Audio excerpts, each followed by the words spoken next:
Students, in the last video lecture, we have discussed about few terms related to alternating current. We have learned what is mean by impedance, resistance, peak value, IRMS, VRMS, and phasor diagram. We have discussed those all. Now we will learn few circuits where you are providing alternating voltage to some electrical components, how current pass through the circuit, what is its phase, what is the power passing through that component. We will be learning those electrical circuits when connected with AC.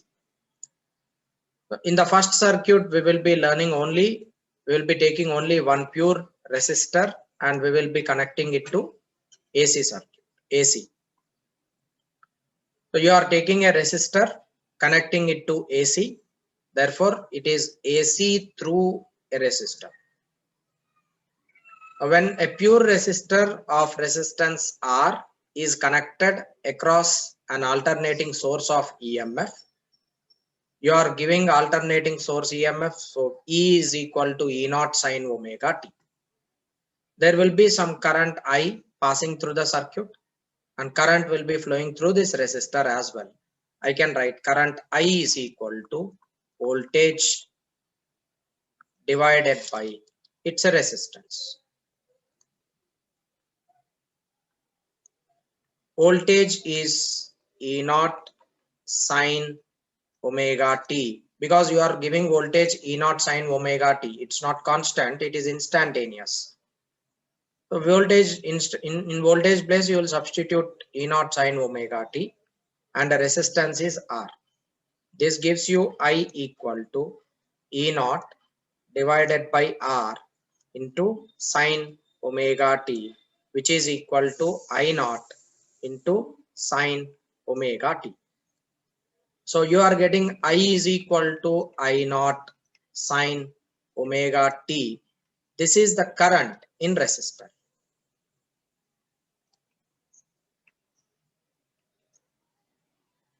And current in the resistor is sine function. Voltage which you are providing is also sine function. Therefore, current in resistor is in phase with voltage. Therefore, phase difference is equal to 0. Current passing through the resistor and voltage which you are providing, both are in the same phase. Phase difference will be 0 and the current, maximum peak current I naught will be equal to E naught divided by R. This is maximum peak current. The maximum peak current is quite less than that of maximum peak voltage magnitude. So as they are in the same phase, if you plot graph for E naught sine omega t and I naught sine omega t, then that graph looks like this. This is E naught value, which is maximum, and this is I naught value, which is minimum. Voltage and current, they are in the same phase. So as voltage is increasing, current is also increasing. When voltage is maximum at time and current is also maximum at that particular time. So current and voltage in the resistor are in the same phase. If you plot phasor diagram, this is phasor diagram. Phasor diagram is just a vector representation of voltage and as well as current in the circuit. And the variation of current and voltage can be represented as rotation of the vectors in circular path. So as here, based on these graphs, if you draw phasor diagram, the current and voltage as they are in the same phase, if voltage is with an angle phi, current will also be at the same angle phi. This is V. So voltage is along x-axis Current will also be along x-axis. Only the thing is magnitude of I is less than magnitude of E. That's how when AC is provided to a resistor, current and voltage are in the same phase. Phase difference is equal to 0. As we have learned, when you are providing AC through a resistor, current and voltage both are in the same phase. Therefore, phase difference is equal to 0. And the power factor, which is cos pi, pi is angle between current and voltage. Here, in case of resistor, pi will be equal to 0. So, cos 0 will be equal to 1. So, hence you can write instantaneous power is equal to P naught. P instantaneous is equal to E naught I naught divided by sin square omega t. Average power over one time interval is ERMS IRMS into cos pi, and this cos pi will be equal to 1. Therefore, it is ERMS into IRMS. But however, IRMS can be written as ERMS divided by R. Therefore, you can clearly write P average is equal to ERMS whole square divided by resistance R. This is equation for power through resistor. And as we know, the peak EMF is more than the peak current. The value of impedance Z is equal to resistance R and the reactance X is 0. The reactance of resistor will be 0. Reactance only offer some impedance. Therefore, impedance value and resistance value will be same. Z will be equal to R and reactance X will be equal to 0. Apart from instantaneous value, current in the circuit is independent of frequency and decreases with increase in the resistance. So current value decreases with resistance. I is inversely proportional to R. And it is independent of the frequency. It is only dependent upon resistance of the object because you are just providing a resistor. And IRMS, like IRMS is taken on y-axis. The IRMS value only depends upon resistance R. R value is constant. Therefore, IRMS will be always constant. IRMS will be equal to I naught divided by root 2. It is independent of omega. It is independent of omega. It is independent of angular frequency of the alternating current. It only depends upon resistance R. This is about current in the resistor, power in the resistor, and IRMS depending factors when you are providing AC to a resistor. AC through an inductor. So first we have took a resistor and we have connected to AC.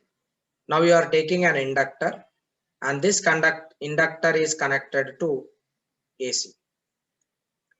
And we have discussed in the previous chapter, when inductor is connected to DC, current growth takes place. I value increases as a function of time. I is equal to I naught into 1 minus e power minus t by tau. This is for DC.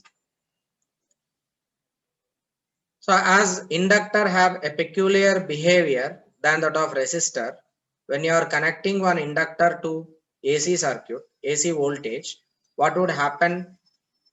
What happens to the current through this inductor? Let us discuss. So we are providing alternating EMF. E is equal to E naught sin omega t. Because of that, there comes some current I. I can write I is equal to V divided by R. I is equal to V by R. Let me take this as equation number 2. Here the voltage which you are providing is E naught sin omega t. The total voltage which you are providing should be dropped across this inductor L. The voltage provided is equal to voltage dropped according to Kirchhoff laws. Voltage provided is E naught sine omega t, which is equal to voltage dropped across this inductor is EMF E, it is L into di divided by dt.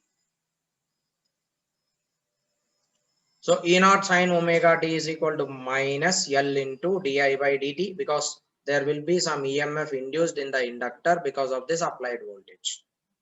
Now from here you can just write it as di divided by dt is equal to E naught divided by L into sine omega t.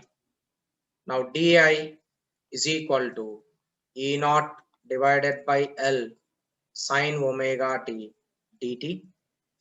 I can integrate this in order to get net current.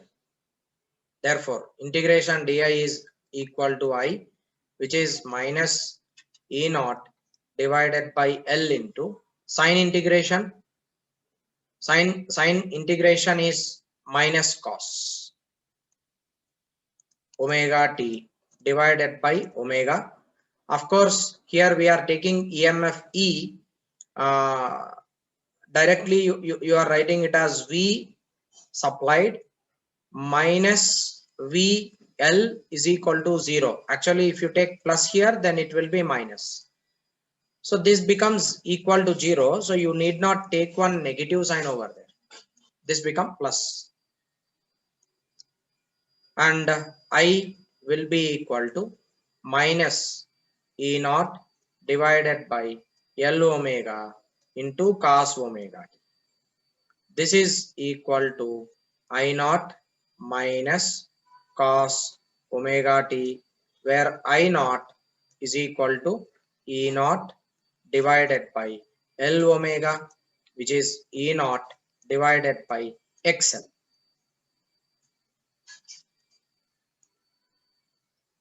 What is this XL called? XL is equal to L omega, called as inductive reactance. It is called inductive reactance. That means when you are providing AC to an inductor, inductor will offer some inductive reactance which is similar to resistance. Inductive reactance has unit ohm, and that is denoted with XL. XL is equal to L omega. Clearly, we have got E is equal to E naught into sine omega t. But what about current I? I is equal to minus I naught into cos omega t. Clearly, if you observe these two equations, current and voltage in the circuit are out of phase by 90 degrees or pi by 2 radian. Current and voltage both are out of phase by 90 degrees. Therefore, here you can write pi is equal to 90 degrees. Pi is 90. We already have got equations for voltage and as well as current. E is equal to E naught sine omega t, and I is equal to I naught cos omega t minus, this is for inductor, where I naught is equal to E naught divided by XL, which is E naught divided by L omega. These are the equations which we have derived in the previous slide. Now you are supplying AC through AC to an inductor, and when you are providing AC to an inductor, both current and voltage both are out of phase by 90 degrees. But there is one negative sign here, and this negative sign indicate that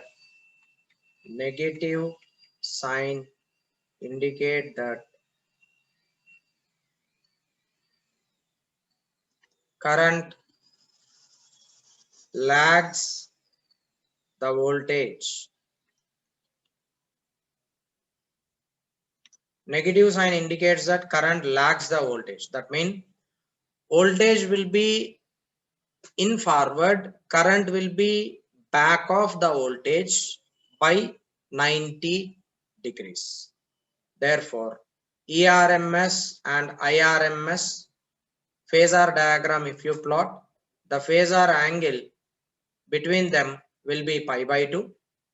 And as I told you, current is back of the voltage by 90 degrees. So if ERMS comes here, current goes over here. So therefore, for every rotation of VRMS, IRMS will be rotated in such a way that ERMS and IRMS are deferred by an angle of 90 degrees. ERMS is rotating faster or first, then followed by IRMS. That is the reason why we say that current is lagging behind the voltage by an angle of 90 degrees. It is because of this negative sign. And clearly you can understand this is graph for voltage E is equal to E naught sine omega t. And I naught value, definitely I naught will be less than that of E naught. Therefore, I naught value will be slightly less than that of E naught. This is I naught.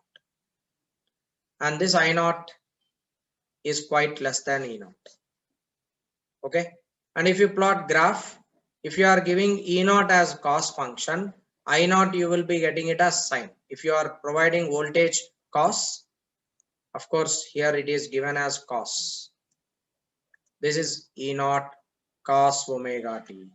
If this is cos, then this will be sine. And it is deferred by an angle of phase 90 degrees. Because you are taking cos function here, you will be getting plus pi by 2. So clearly from this phasor diagram as well, you are able to tell that current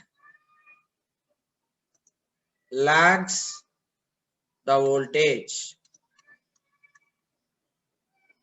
by an angle of 90 degrees. So current lags the voltage by an angle of 90 degrees in the inductor. So this is how you can find out phasor angle, and you can plot phasor diagram for AC through an inductor. Inductive reactance XL is equal to L omega. We already have got this XL is equal to L omega. What is mean by inductive reactance? So for every current flowing through the circuit, definitely there will be some kind of opposition for free flow of electric charge. So the opposition offered by an inductor to flow of AC is called inductive reactance. It is similar to resistance in DC. As we are connecting inductor here, inductor do offer some resistance, but it is called inductive reactance. And the value omega L is analogous to resistance and is called reactance of inductor, which is represented by XL. So it allows DC but offer finite impedance to the flow of AC. So an inductor at time t is equal to 0, it acts as open switch. But when time t is equal to infinity, inductor will act as closed switch. It allow total current in the circuit. But in AC, it does not allow total current in the circuit. In AC, it will offer some finite impedance, finite resistance it offer. And that depends upon the value of inductor and as well as frequency of the AC voltage which you are providing. So as we know, I is equal to E naught divided by omega into L, where omega L can be written as E naught divided by I naught. This is also equal to XL. In order to find out XL, you can either take E naught divided by I naught, or you can even take it as omega into L. And clearly, current lags the voltage by a value of 90 degrees here. Now slope for XL and F. As we know, XL is equal to omega into L. Omega is equal to 2 pi F.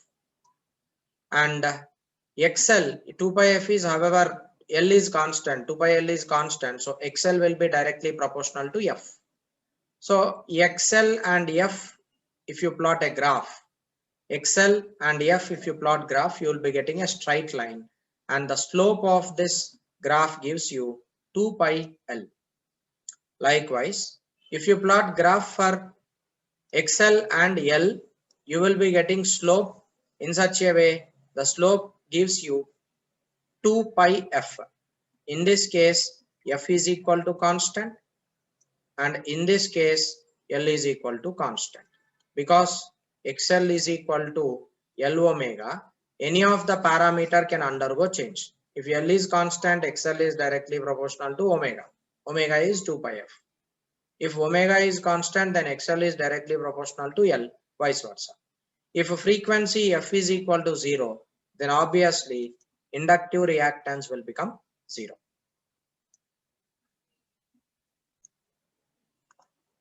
Now let us calculate power supplied to the inductor. We know power P is equal to VI. V and I both are differed by an angle of 90 degrees. Therefore, I am writing it as I naught sine omega t minus pi by 2. And V I am writing it as V naught into sine omega t. Now this gives you sine omega t minus pi by 2 is equal to cos omega t. That gives minus I naught V naught, sorry, minus I naught V naught into cos omega t sine omega t. What is this cos omega t into sine omega t? You can just multiply numerator and denominator with 2, so that you can write it as I naught V naught divided by 2 into sine 2 omega t. So if you are taking average power over a complete cycle, as the phase difference is equal to 90 degrees between current and voltage, average power is equal to ERMS into IRMS into cos pi. But what is cos pi? Cos pi is 90, cos 90 will be 0. Therefore, average power over one complete cycle will be equal to 0. So as average power over one complete cycle will be equal to 0, so average value of this total will also be equal to 0, since the average of sine 2 omega t over a complete cycle is 0. Therefore, P average is equal to 0 for one complete cycle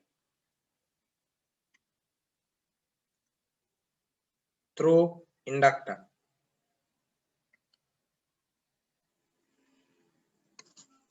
But in case of resistor, we did not get P average as 0. We have got one value. P average is not equal to 0 in case of a resistor. But in case of inductor, you are getting P average is equal to 0. P average is equal to 0, and all power through inductor will be obviously equal to 0. So this is average power through an inductor. AC through a capacitor. As we know, capacitor can be connected to DC and as well as AC. When capacitor is connected to AC, it will get charged, and that charge is variable with respect to time, as Q is equal to Q naught into 1 minus e power minus t by tau. This is for DC. And this part is already discussed in electrostatics, electrical capacitance chapter. Q is equal to Q naught into 1 minus e power minus t by tau, where tau is equal to CR. So when you are connecting DC to a capacitor, the charge growth takes place. And when you are taking that capacitor and connecting to any other component, it undergo discharge. So charging and discharging of a capacitor takes place when you are providing a DC. Likewise, when you are taking a capacitor, connecting it to alternating voltage, what would happen? As we know, the alternating voltage which is provided, if you switch on this tap key, obviously current will be flowing through the circuit. and because of that current in the circuit, there will be some charge induced on the capacitor. The charge is induced on the capacitor, and current flow through the circuit.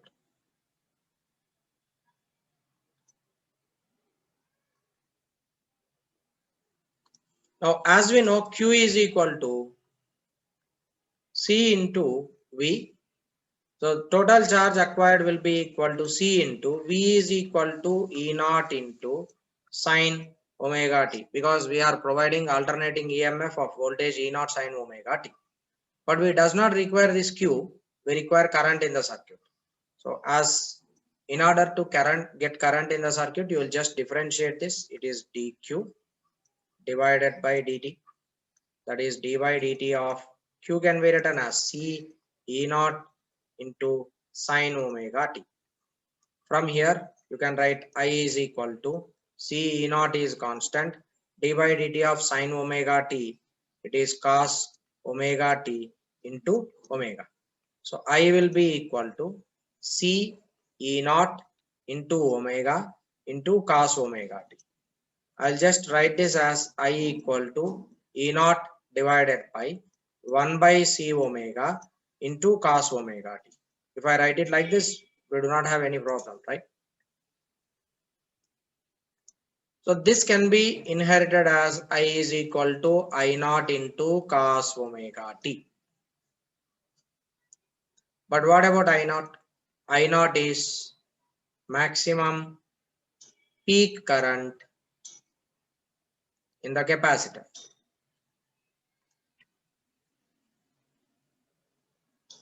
And that maximum peak current I naught is equal to E naught divided by XL, which is E naught divided by 1 by omega C, where this XL is equal to 1 by omega C, called capacitive reactance. Capacitive reactance of capacitor. That means this capacitor will offer some resistance when connected with AC, and that is called capacitive reactance, which is equal to 1 by omega C, and omega value is 2 pi f. Therefore XL is variable with respect to frequency, 2 pi f into C. Clearly you can write XL is inversely proportional to F if C is constant. XL is inversely proportional to C if F is constant. And as we know, I is equal to I naught cos omega t, E is equal to E naught sine omega t. These are differed by phase angle pi, which is equal to 90 degrees, because current is cos function, voltage is sine function. Sine and cos differ by an angle of 90 degrees. As I is positive here, current leads the voltage by an angle of 90 degrees. So as we have got E is equal to E naught sine omega t, I is equal to I naught cos omega t. Current leads the voltage. Current leads the voltage by a phase difference of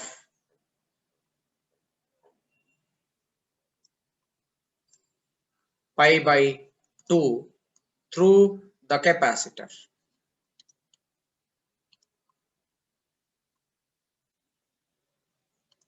So in the capacitor, current will be advanced. That means current will be flowing through the capacitor in advance by an angle of pi by 2 when you are connecting capacitor to AC. So if you are giving sine function, it become cos, and if you are giving cos, it will become sine. And in both the cases, current will be leading the voltage by an angle of 90 degrees.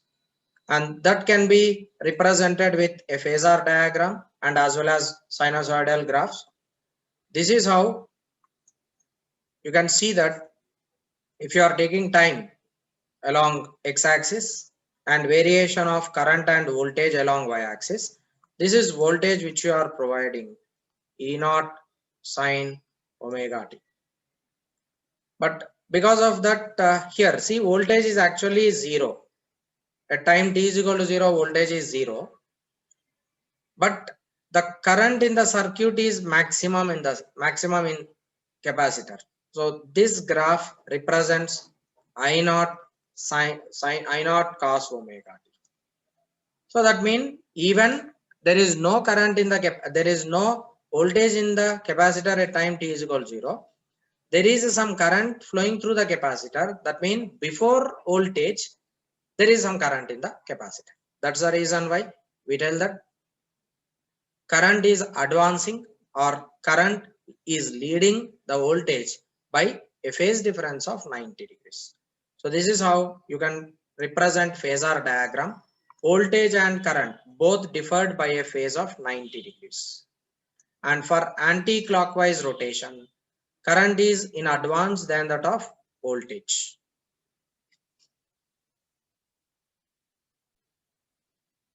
Just like how inductor will offer some resistance in AC, capacitor also will offer some resistance in AC, and that is said to be capacitive reactance, generally denoted with XC.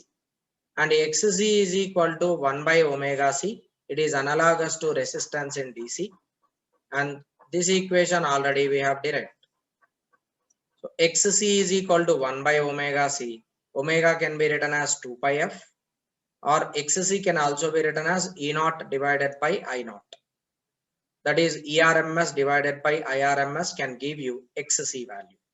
As XC is equal to 1 by 2 pi f into C, XC is inversely proportional to F, XC is inversely proportional to C. Therefore, XC is inversely proportional to F, XC is inversely proportional to C. You can plot graph for XC and F, XC and L. Resistance, impedance, reactance have same units and same dimensions. The unit of resistance, impedance or reactance is ohm. Ohm is the unit of reactance and its dimensional formula is m L square T power minus 3 A power minus 2. Power supplied to a capacitor. So power supplied to capacitor is equal to voltage into current. Voltage is V naught into sine omega t. Current is I naught into cos omega t. Both are differed by an angle of 90 degrees here. So this is equal to I naught V naught into 2 divided by 2 sine omega t into cos omega t. This is instantaneous power written as I naught V naught divided by 2 sine theta cos theta. It is sine 2 theta. That is a sine of 2 omega into t. And this will be obviously equal to 0. Likewise, P average is equal to IRMS into VRMS into cos pi. IRMS, VRMS into cos pi, and this cos pi will be equal to 9 cos 90 because pi is equal to 90. That is equal to 0. Therefore, P average is also equal to 0. So P average is 0. Therefore, no power is consumed in a purely capacitive circuit. Power consumed in purely capacitive circuit is 0. P average in case of purely capacitive circuit is equal to 0. P average in purely inductive circuit is equal to 0, and P average in case of pure resistor circuit is equal to Vrms into Irms divided by 2.